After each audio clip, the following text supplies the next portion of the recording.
সুপ্রিয় দেশবাসী ভাই বন্ধুগণ,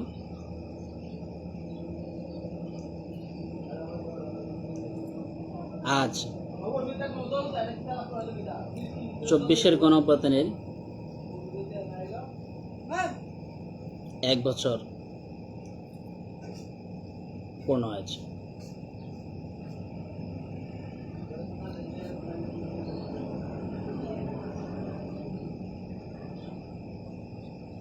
আজকের এই দিনে আমরা শুরুতেই স্মরণ করছি এই ২৪-এর গণঅভ্যুত্থান বা জুলাই আগস্ট গণঅভ্যুত্থানে যারা প্রাণ দিয়েছেন, শহীদ হয়েছেন। আওয়ামী অবৈধ সরকারকে এদেশের রাষ্ট্রক্ষমতা থেকে বিতাড়িত করার জন্য যাদের আত্মত্যাগ হয়েছিল, আমরা আজকের দিনে তাদের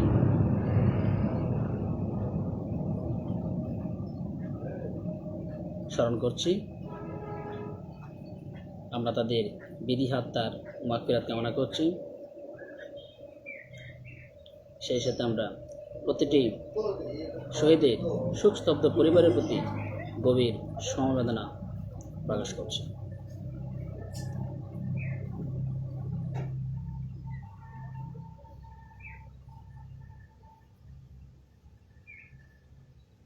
একটি প্রবাদ রয়েছে, মানুষ বাঁচে তার বয়সের মধ্যে নয়, মানুষ বাঁচে তার কর্মের মধ্যে। ১৯৭১-এ যারা এদেশের স্বাধীনতা অর্জনের জন্য, এই দেশকে পাকিস্তান হানাদার মুক্ত করার জন্য রক্ত দিয়েছিল, আত্মত্যাগ করেছিল, তাদেরকে যেমন এদেশের নাগরিকগণ প্রজন্মের পর প্রজন্ম স্মরণ রাখবে,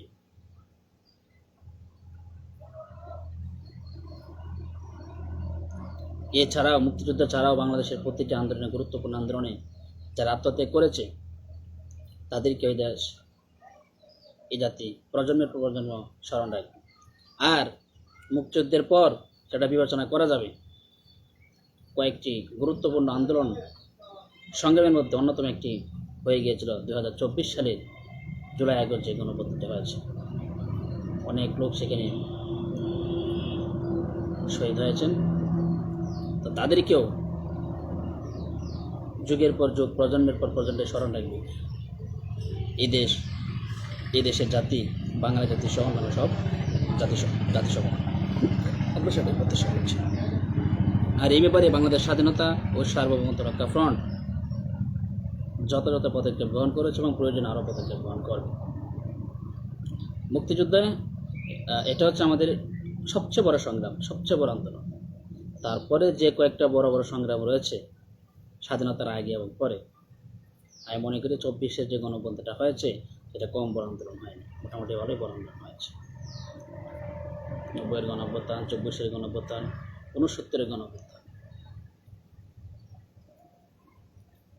যাক, ওরা যারা এই আন্দোলনে শহীদ হয়েছেন তারা দেখিয়ে দিয়েছেন যে অত্যাচার, নির্যাতন, অপশাসন, দুঃশাসন, অবৈধ শাসন, অবৈধ সরকারের অবৈধ কার্যাবলীর বিরুদ্ধে মানুষ যে সবসময় মেনে নেবে তা নয়। বাংলা জাতি মুখের ভাষা রক্ষার জন্য প্রাণ দিয়েছিল।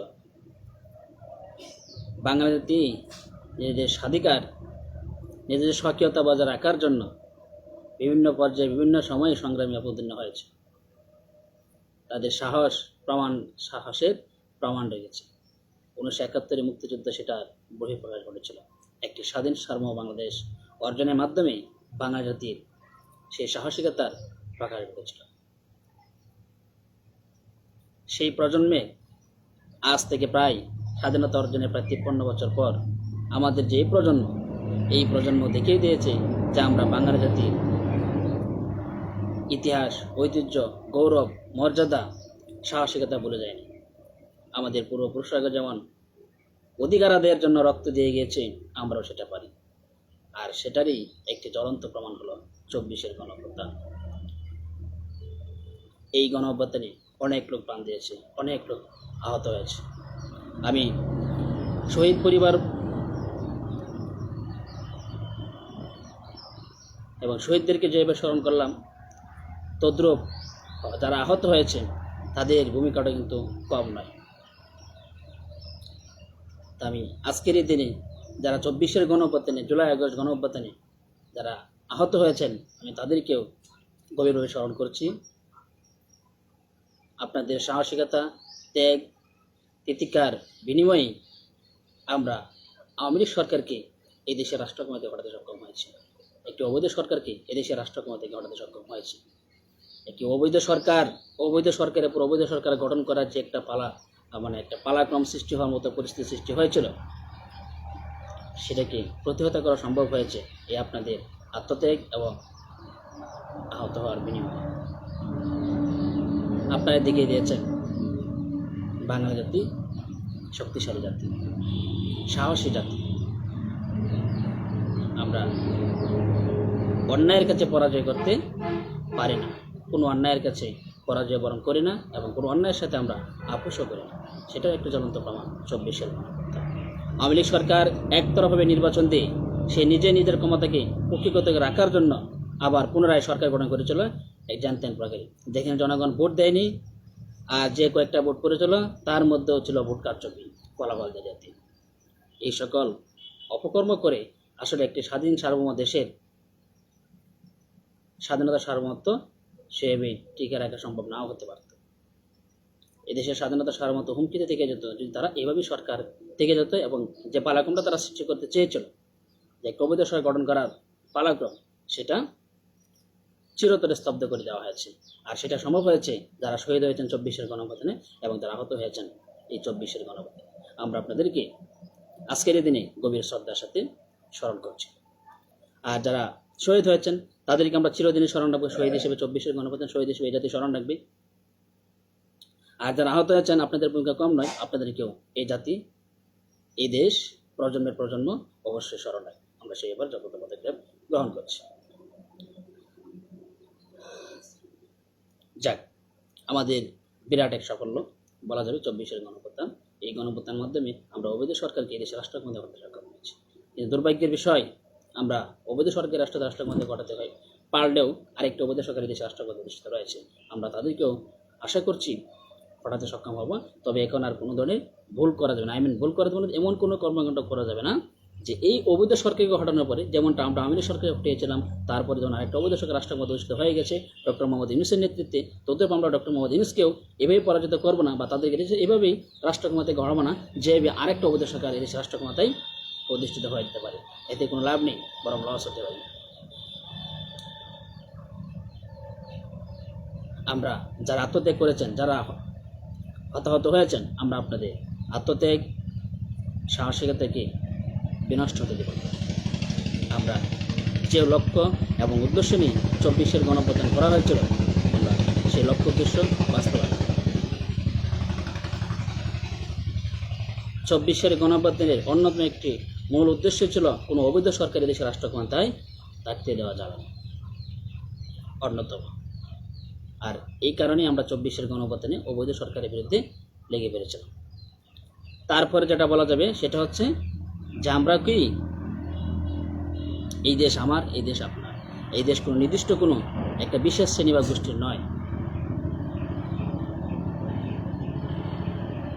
যে আমি আমাদের অর্জন যা আছে একটা নির্দিষ্ট শ্রেণী পেশার জন্য, সব সুযোগ এই দেশের সব নাগরিক সুযোগ সুবিধা শুধু একটা নির্দিষ্ট শ্রেণী পেশার জন্য নয়।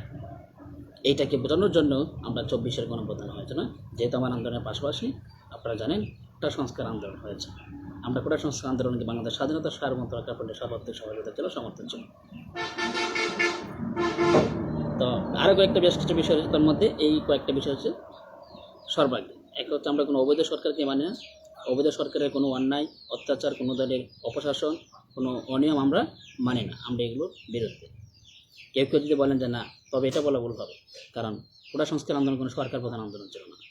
আর সেই আন্দোলনটা হয়েছিল আমার আন্দোলনের চক্র চাই, আমি আন্দোলনে বীজ বপন করেছিলাম। সেটা আমরা তদন্ত করতে আমরা প্রমাণ এর আগে রেখেছি, প্রয়োজন হওয়ার আমরা দ্বিতীয় সারিতে আমরা সেটা বিবেচনা করছি।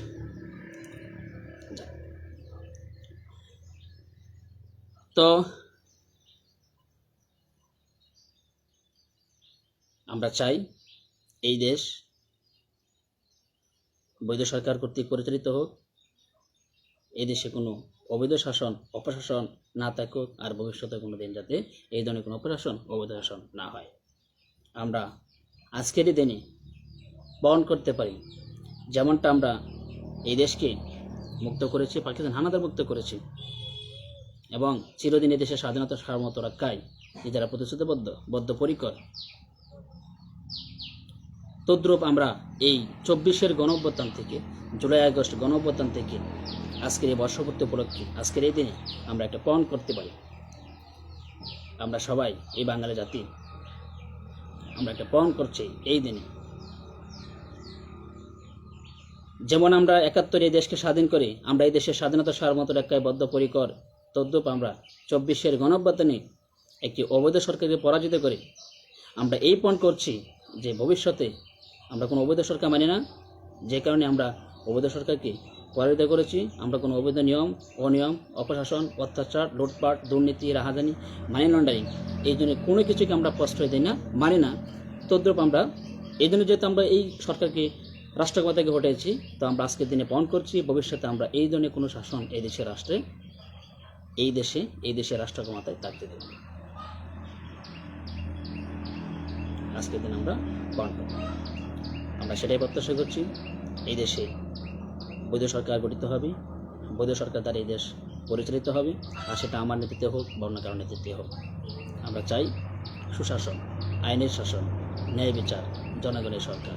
এই দেশের জনগণ চাই বৈধ সরকার, ন্যায় বিচার, আইনের শাসন, জনগণের সরকার।